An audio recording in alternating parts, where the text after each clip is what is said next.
अस्सलाम वालेकुम dear students, उम्मीद करता हूँ आप खैरियत से होंगे। बेटे लेक्चर नंबर 24 है और अल्हम्दुलिल्लाह हमने अपना जो चैप्टर नंबर 2 है फेडरल बोर्ड का वो आज कंप्लीट कर लिया है। एक्सरसाइज हम स्टार्ट करने लगे हैं इसकी। एक्सरसाइज के एमसीक्यूज़ में मैं आपको साथ साथ वो एमसीक्यूज़ भी बताऊंगा जो कि पॉसिबल एमसीक्यूज़ हैं जो एक्सरसाइज से हट के भी आ सकते हैं, तो साथ साथ आप इसको नोट भी कीजिएगा। अब जो लेक्चर का पैटर्न है वो उस तरह का नहीं रहना जिस तरह का पहले था, क्योंकि ये डिस्कशन है, क्वेश्चन आंसर की डिस्कशन है। इसमें एक्सप्लेनेशन वाला पार्ट उस तरह से नहीं होगा, बट इसमें मैं आपको कुछ चीज़ें बताऊंगा जो पॉसिबल एमसीक्यूज़ के अलावा भी बन सकते हैं। तो वीडियो एंड तक देखिएगा। इन केस अगर आपको कोई कन्फ्यूजन हो तो बेटा कमेंट कर दें साथ, ताकि जो जो भी इशू है आपका वो साथ साथ एड्रेस हो सके। अच्छा, पहला एमसीक्यू जी एक्सरसाइज का, what does electronic configuration represent. अब वो इलेक्ट्रॉनिक कन्फिग्रेशन यहाँ पे जो दी हुई है, हो सकता है फेडरल बोर्ड में ये वाली एग्जैक्ट ना दे, वो चेंज करके दे दे। तो आपको इलेक्ट्रॉनिक कन्फिग्रेशन से एलिमेंट जज करना आना चाहिए। और बेटा ये कैसे होगा, इसके लिए आपने ये करना है कि जो नंबर ऑफ़ इलेक्ट्रॉन्स यहाँ से उनको गिन लेना है। यहाँ पे लिखा है 2 प्लस करें, 2 + 2 + 6, तो कुल मिला के आपके पास आंसर क्या आया, 10। अब आपने ये नहीं करना कि 10 एटॉमिक नंबर वाला ही रखना है, आपने ये करना है कि जिसमें 10 इलेक्ट्रॉन्स हैं वो वाला करना है। अब ये क्यों, क्योंकि कई दफ़ा बेटा इनके ऊपर चार्जेस भी होते हैं। कई दफ़ा कार्बन के ऊपर -1 चार्ज लिखा होता है, कई दफ़ा नियोन के अंदर +1 चार्ज लिखा होता है। तो हर दफ़ा ऐसा नहीं होता कि न्यूट्रल एटम दिए गए हों। तो 10 का मतलब है कि इसके पास क्या हूँ, 10 इलेक्ट्रॉन्स हूँ। अगर न्यूट्रल हूँ तो आप इसको एटॉमिक नंबर कंसिडर कर सकते हैं। अगर ये सारे न्यूट्रल हैं फिर कोई इशू नहीं, फिर एटॉमिक नंबर आप कंसिडर कर सकते हैं। लेकिन अगर सारे न्यूट्रल ना हों तो फिर एटॉमिक नंबर कंसिडर नहीं करना, फिर आपने सब में नंबर ऑफ़ इलेक्ट्रॉन्स गिनने।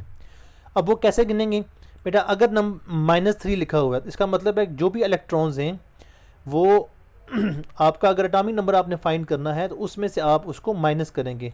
10 - 3 = जो है वो क्या है, 7। यानी कि अगर नाइट्रोजन क्या हो, -3 लिखा हुआ हो, उसके जो इलेक्ट्रॉन होंगे वो क्या होंगे, 10 होंगे। ठीक है, मतलब अपने एटॉमिक नंबर में उसको ऐड किया होगा उसने 3 इलेक्ट्रॉन, फिर जाके 10 बने होंगे। तो ये हो सकता है कि नाइट्रोजन -3 ऑप्शन में वो दे दे आपको। इस केस में स्पेसिफिक एमसीक्यूज में इस कंडीशन में जो आंसर है बेटा वो है नियोन, क्योंकि 10 है, सिंपल। दूसरा एमसीक्यूज क्या है बेटा कि which subshell can hold maximum of 10 electron. अब आपने याद कर लेना है, सिंपल सी बात है कि एस के अंदर कितने इलेक्ट्रॉन आते हैं बेटा, मैक्सिमम 2। पी के अंदर मैक्सिमम इलेक्ट्रॉन आते हैं 6। डी के अंदर मैक्सिमम इलेक्ट्रॉन आ सकते हैं 10। और एफ के अंदर इलेक्ट्रॉन कितने आ सकते हैं, 14। तो अल्टीमेटली आंसर आपको पता लग गया कि आंसर क्या है, डी है। ये ऑर्बिटल्स की बात हो रही है, सबशेल की। अच्छा, how many unpaired electrons are there in the electronic configuration of अब वो कहते हैं 3d5 में कितने अनपेयर इलेक्ट्रॉन होंगे। क्योंकि अब बच्चों को ये लगता है कि अच्छा डी हैं, डी होते हैं 5, तो 5 ऐसे ड्रॉ करते हैं और ये करते हैं कि पहले 2 को बनाते हैं पेयर और 1 को कर देते हैं खाली और कहते हैं भाई 1 इलेक्ट्रॉन। ऐसा बिल्कुल भी नहीं है बेटे, ये आप रूल्स की खिलाफवर्जी कर रहे हैं, ऐसा बिल्कुल भी नहीं होगा। जब कभी भी आपने इलेक्ट्रॉनिक कन्फिग्रेशन फिल करनी है, आपके पास 5 और ऑर्बिटल्स अगर होंगे तो आपने हर एक को अकेला अकेला जो है वो इलेक्ट्रॉन को फिल करना है, इलेक्ट्रॉन को एक एक करके फिल करना है। तो इस रूल के मुताबिक तो क्या होगा कि आपके जो आंसर बन रहा होगा वो क्या है बेटा, 5 है। Which element has electronic configuration this. अब आपको वो क्या पूछ रहा है, अगेन पहले वाले क्वेश्चन की तरह ही एमसीक्यूज पूछा हुआ है। तो गिन लेते हैं बेटा, 2 + 2 4, 4 + 2 6, 4 + 6 जो है वो आपके पास अल्टीमेटली 10 आ गया। 10 + 2 जो है वो क्या है आपके पास 12 है, +6 आप करेंगे तो आपके पास क्या आ जाएगा, 18, देन 20 फिर 28। अब 28 एटॉमिक नंबर वाला आपके पास एलिमेंट कौन सा है। अब यहाँ पे जो ज़रूरी बात है, मैं आपको इलेक्ट्रॉनिक कन्फिग्रेशन के लेक्चर में मैंने आपको 30 एलिमेंट्स की इलेक्ट्रॉनिक कन्फिग्रेशन बताई थी। और बेटे मैंने आपको ये रेकमेंड भी किया था कि आपने ये करना है कि 30 एलिमेंट्स की तरतीब को याद कर लेना है।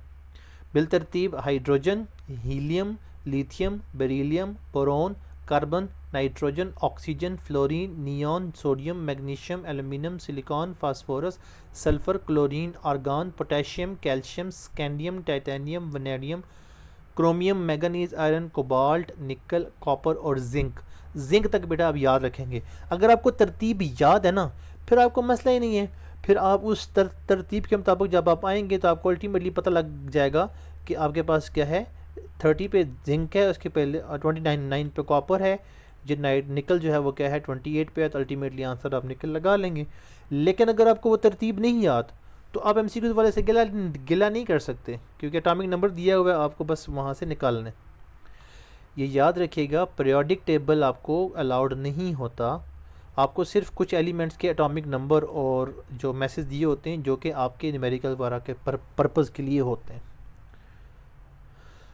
अच्छा जी, एमसीक्यूज नंबर 5 वही पहले वाला एमसीक्यू है, लेकिन थोड़ी सी अमेंडमेंट है। अमेंडमेंट क्या है कि बेटा इसने यहाँ क्लोरीन के अंदर लिख दिया -1, तो मैंने क्या कहा था कि -1 लिखा हुआ हो तो इसका मतलब है एटॉमिक नंबर में एक जो है वो क्या है, इलेक्ट्रॉन एक्स्ट्रा हुआ है। तो पहले तो क्लोरीन का एटॉमिक नंबर नहीं पता होता बच्चों को, अब एटॉमिक नंबर नहीं पता तो फिर बहुत सारे मसले मसाइल क्रिएट होना शुरू हो जाते हैं।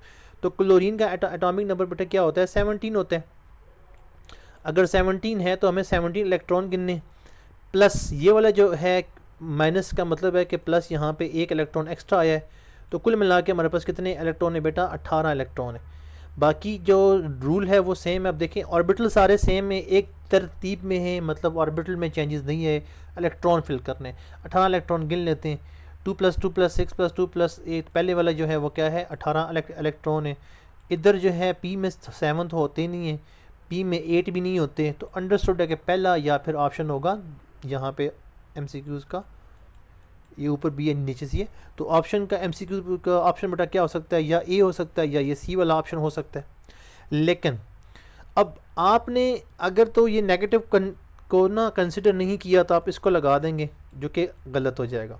तो नेगेटिव कंसिडर करके इसका जो ऑप्शन बनेगा अल्टीमेटली वो क्या बनेगा बेटा, पहला ए ऑप्शन बन जाएगा। अच्छा, मैग्नीशियम के कितने आइसोटोप्स हैं?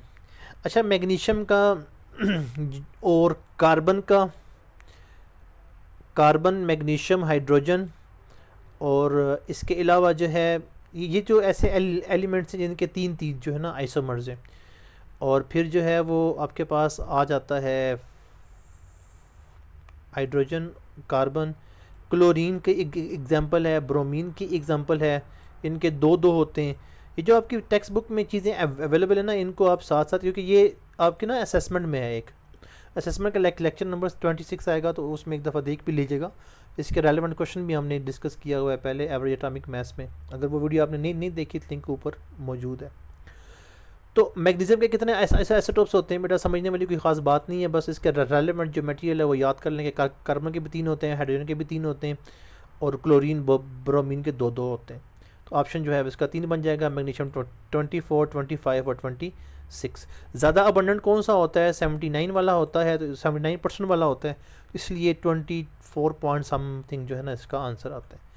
अच्छा जी, किस बेसिस पे मॉलिक्यूल आइंस को सेपरेट करते हैं? बेटा करते तो मास टू चार्ज रेशो पे हैं, m/z रेशो पे, वो ऑप्शन इधर गिवन नहीं है।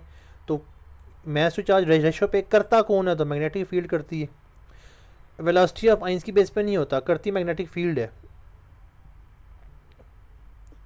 अच्छा जी, विच ऑर्बिटल इज सॉसेज शेप? अच्छा, बहुत से बच्चों को इस टॉपिक में बड़ी कन्फ्यूजन है, क्योंकि जब आप गूगल करो ना तो ये सॉसेज शेप कहता है कि कोई ऑर्बिटल सॉसेज शेप का होता नहीं है। और फेडरल बोर्ड की जो पहली टेक्स्ट बुक थी उसमें तो डी ऑर्बिटल क्लियरली मेंशन था कि ये सॉसेज शेप है।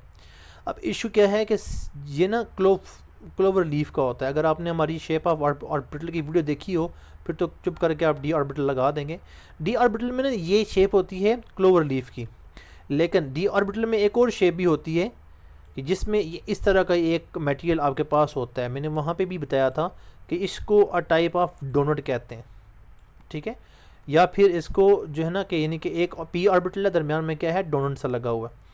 इस शेप को सॉसेज शेप का भी नाम देते होते हैं।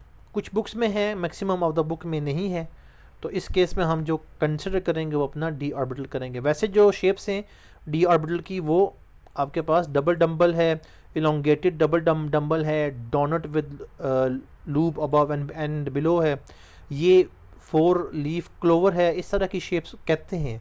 लेकिन यहाँ पे जो उन्होंने दिया हुआ है, ये पुरानी टेक्स्ट बुक जो थी ना आपकी फेडरल बोर्ड की, उसमें भी मेंशन था, और कुछ टेक्स्ट बुक में है कि डी ऑर्बिटल जो है ना सॉसेज शेप होता है। तो उसकी बिना पे हम जो है यहाँ पे इसको कंसिडर करते हैं। पी ऑर्बिटल भी ऐसा नहीं होता, पी ऑर्बिटल भी डबल शेप होता है। अगर आप कोई ये कहना चाहे कि ये वाला होता है तो पी ऑर्बिटल भी नहीं होता इस तरह का। अच्छा जी, MCQ नंबर 9 है electron tend to reside separately in the degenerate orbital. ये सब सिंपल डेफिनेशन है बेटा। अब लाजमी नहीं है कि हुंड ज़रूर की डेफिनेशन ही आए, कोई और डेफिनेशन भी आ सकती है, तो ये डेफिनेशन फिल वक्त हुंड रूल की है। अच्छा जी, which quantum number explain splitting of orbital in 3 dimension. पहले तो समझ लेना सबके बारे में, क्या पता किसी और के बारे में पूछ ले। प्रिंसिपल क्वांटम नंबर बताता है कि किसी भी एटम का साइज़ कितना होगा। एजीमुथल क्वांटम नंबर बताता है कि सब शेल की शेप और साइज़ किस तरह होगा। मैग्नेटिक क्वांटम नंबर बताता है कि ऑर्बिटल की या सब ऑर्बिटल की स्प्लिटिंग किस तरह से होगी।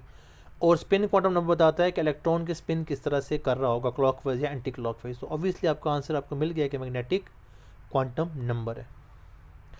नेक्स्ट वीडियो में बेटा हम बात करेंगे शॉर्ट आंसर्स की, और उसके बाद हम असेसमेंट की जो है वो एक वीडियो लेके आएंगे। अगर कोई चीज़ नहीं समझ आई तो वो आप कमेंट कर सकते हैं, सब्सक्राइब करें। अगर सब्सक्राइब किया हुआ है लाइक करें, कमेंट करें और अपने दोस्तों से शेयर करें।